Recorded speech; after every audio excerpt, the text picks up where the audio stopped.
My name is Kim Pennington.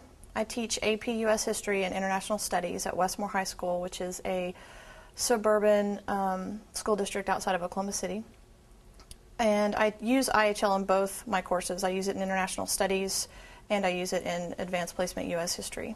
So today what you're going to be focusing on is looking at examples from conflict, from violent conflict, and identifying violations and talking about the chain of consequences and how frequently one violation leads to other violations. For instance, that example from Lebanon this morning of people violating the rule by posing as civilians, which then has prompted another violation of bombing civilian targets, right? So many times violations of EHL are connected. So we're going to be looking at chains of consequences and at which point you can stop that chain from proceeding. Are there points of engagement where you can try to stop these violations from promoting other violations? So EHL 3A is a module on identifying violations. Prior to this, we've talked about humanitarian acts, human dignity in terms of conflict, and what the specific historic precedents are for international humanitarian law. So 3A is their first chance to kind of work with the laws, identifying violations,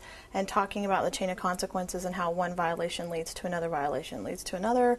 How can they step into that chain of consequences and fix things, or how can they make, what recommendations would they make to fix those things? You and your partner are going to get some scenarios. They're really short that says Voices from War. I'm going to come around and give you a number. You guys are going to do numbers 1 and 2. You guys are going to do numbers 3 and 4. 5 and 6, 7 and 8. Today, I was assigned 6 and 7, and the one that really affected me most was 7, which was taking civilians pretty much as hostages and blockading their basic necessities. And that is wrong, because you're killing innocent people slowly, and they have no way to communicate outside for help. Someone did wrong. Yeah. Why did it? The cause thing? Oh, the cause.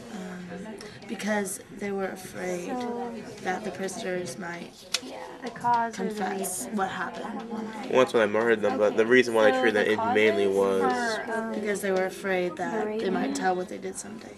I think it's just 4. Okay, well, also, look, you've got wounded right here in 3. Yeah, we got that. Okay, so you're definitely going to be in 3.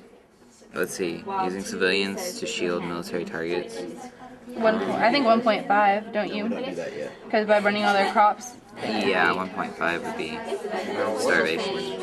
I just want you to pick one of the situations and have one person in your group tell us what was the situation and what did you decide was the original violation, okay?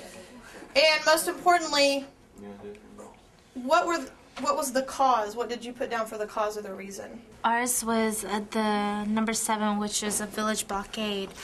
And during the village blockade, it will start an attack on life's necessities, which results into starvation of civilians. And it's also physical and mental torture if you know that there's food outside of the community and that you can't get to. And most likely if they're blocking you in, they're blocking up your dams. They're not, they're messing with your rivers and your general ways of transportation of goods. If you're blocking a village, you're also not allowing for pregnant women or children or old, the elderly to get food or to get water like everyone else. And then, it's a violation of taking them as hostages. Okay. And then Obviously, civilians. attacking civilians. Yeah. Okay. And then it also results on displacement and ethnic cleansing. If it's just a group of... If it's a selected group? Yes. Right. That's a great connection. Excellent. Well done. Avery?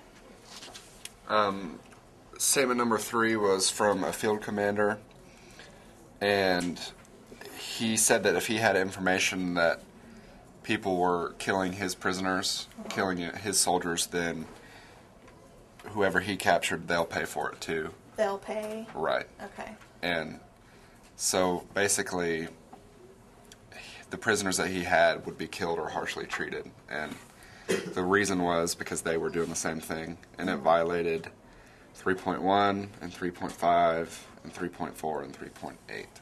my personal philosophy is that group work is absolutely essential. If we're in school to make good citizens, citizens have to be able to communicate. In an increasingly polarized society, there's very little opportunity for dialogue. So my personal goal in our classroom is to increase that, and we use it all the time. So it's not uncommon for these kids in this class to be working together. But for IHL, when you have really sticky, sometimes unpleasant scenarios that you have to deal with, and you have young people who might, I have a lot of students whose parents were refugees, especially in these two classes, and who have benefited from ICRC human rights workers coming in and identifying them and getting their dads out of prisoner of war camps in Vietnam and stuff. So there's a lot of things that are happening there, and I think having someone to talk to about it helps them move through the material in a healthier way. Grab this piece of paper and a map pencil or marker out of the crate. You only need one of these per team. We're going to do like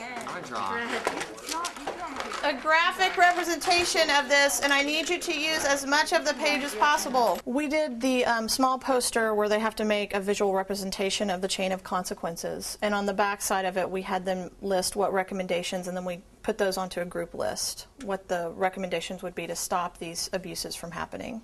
Whatever violation you just picked to talk about further, you're going to do just like a really simple web, only it's going to go in one direction, okay?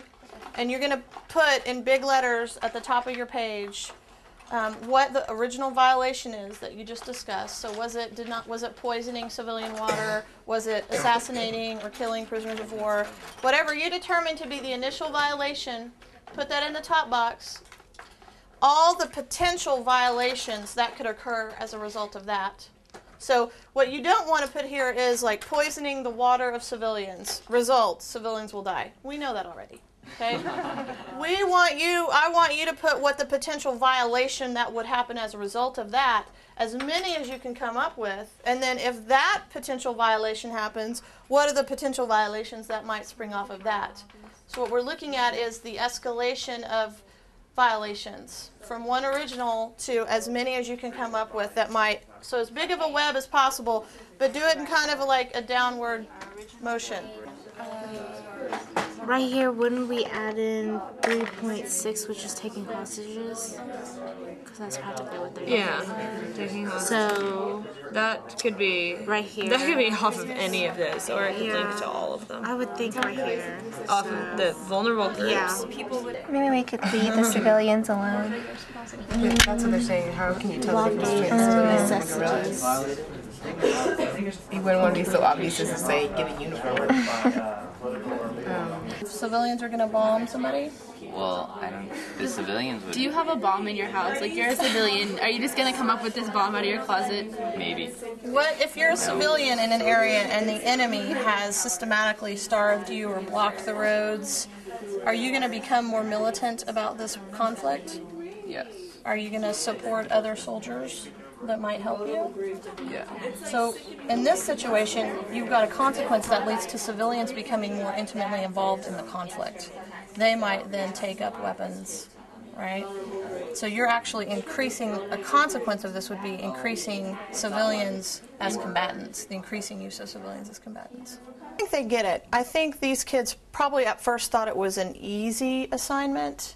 But then I think once we started getting into how violations affect other violations, they began to see that it's a much broader, it's less of a simple black and white kind of answer, which is what they're conditioned to do in public schools. This is the question, this is the answer. It's a very black and white situation. And the good thing about this curriculum, I think, is it encourages them to get outside of that into the gray areas where there's not always an easy answer to a lot of these issues. Today was really fun.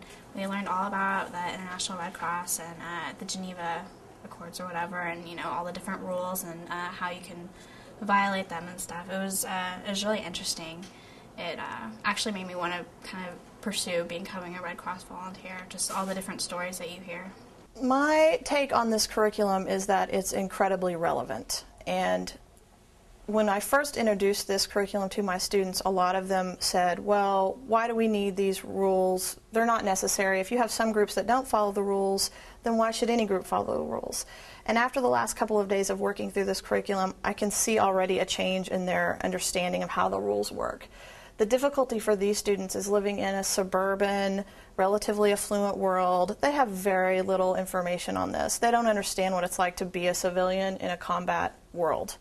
So the benefit for them is, and making it relevant for them, is connecting it to current events outside this country, but also trying to get them to see that the rest of the world lives a very different life than they live, and that they're very fortunate to have the life that they have.